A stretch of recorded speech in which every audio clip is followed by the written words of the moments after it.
The Reese's Senior Bowl is taking place in Mobile, Alabama, and there's a couple standouts. One that I wanted to talk about in particular because I know we have a lot of Georgia fans that watch this show. Two receivers, though, because the Falcons, if you look what the Falcons have on their depth chart behind their receivers, behind Drake London, it's literally nothing. So not only the Falcons need one receiver, they might have to go out in free agency and get a guy and draft one or two guys. So this is going to be a big emphasis of the offseason for the Falcons, and both these guys, particularly the one from Georgia, Ladd McConkey, had a fantastic first day. I'm starting to think, as this performance comes out, this week progresses, I think he was probably a day 2 pick. Maybe people were talking about the 3rd round. I think now he's probably going to move up into the 2nd round, and who knows? I mean, we've seen guys go at the end of the 1st round that not a lot of people expected, but I really think Ladd McConkey's a stud. He can run every route on the route tree. He's one of those guys that's like your safety blanket on 3rd down that he was at Georgia. He didn't put up ridiculous numbers, but then again, he was dealing with injuries this entire season, only played in 8 games. I just really think he's going to be a guy that a lot of people are going to fall in love with throughout this entire process. I'll go a step further. I absolutely guarantee you Ladd McConkey will be a 2nd-round pick, and it's not out of the realm of possibilities that he sneaks, like you said, into the back of the 1st round.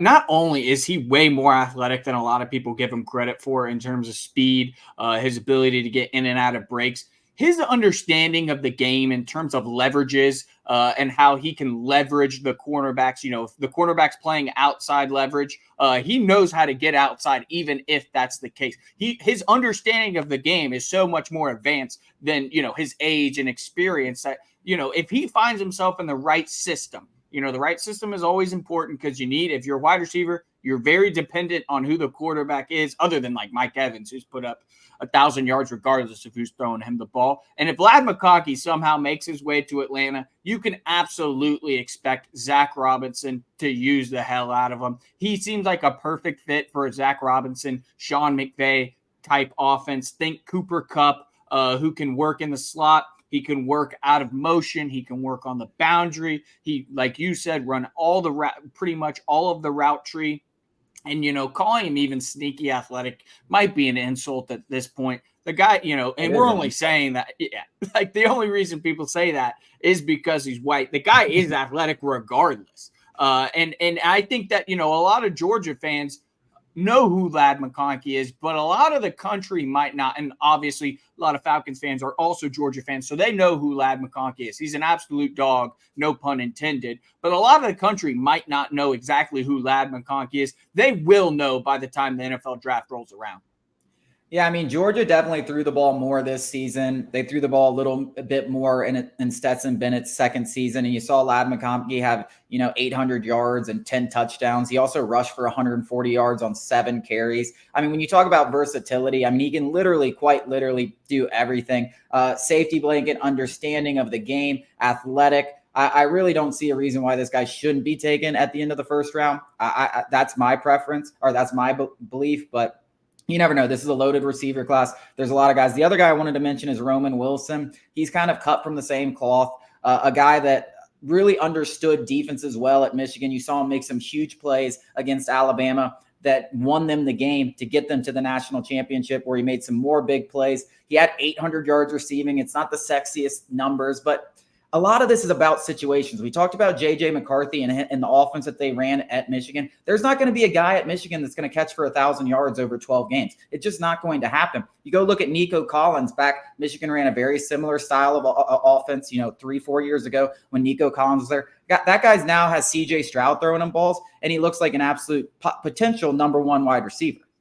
Yeah, I think that, again, the way fans kind of analyze the game and self-scout is much different than the way actual NFL teams do. They can compartmentalize what a guy's role was and what he did within that role, where a lot of fans just see J.J. McCarthy and they didn't throw the ball. In one of the games, I think it was Alabama, they didn't throw the ball at all in the 2nd half, and they go, well, why didn't they do that? Well, the fact is Alabama wasn't stopping the run. So obviously, why would you even – Penn State.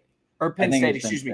I think they threw it 8 times total. It's like – yeah, and Sherrone Moore was like, if they're not going to stop the run, then I'm not even going to put the ball in harm's way through the air. So the fact of the matter is similar to J.J. McCarthy. The same could be said for Roman Wilson and Ladd McConkey, that basically – these guys, they didn't even sniff their full potential in those respective situations. So the way we see it and the way that NFL teams actually see it is much different. And so, it's hard for fans, especially fans of the teams we're scouting or rival teams. It's hard for us to compartmentalize what their roles were, what they did within those roles, and the potential of those players.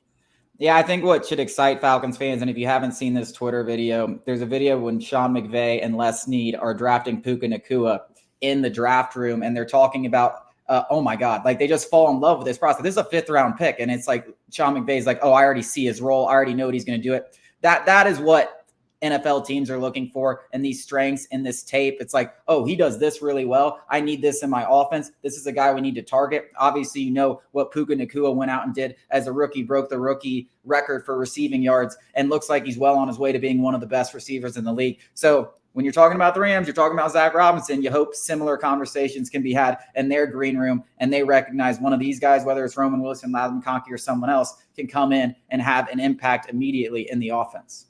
Yeah, and if you want to talk about the Falcons pass catching group, Ladd McConkey fits very well in terms of a complementary role where Kyle Pitts, Drake London, big body guys. Kyle Pitts, we expect him to be a little bit more healthy, hopefully fully healthy, kind of reminiscent of that rookie year Kyle Pitts, and he can burn. Make no question about it. That was not who Kyle Pitts was this past year. He can burn. And you talk about Drake London being a big body, physical guy. All three of those guys kind of complement each other, and it's very enticing, especially in Zach Robinson's offense. Yeah, I agree. Coming up after the break, former Atlanta Falcons head coach is heading to Pittsburgh. We're going to talk about the fit and what Steelers fans should be excited about.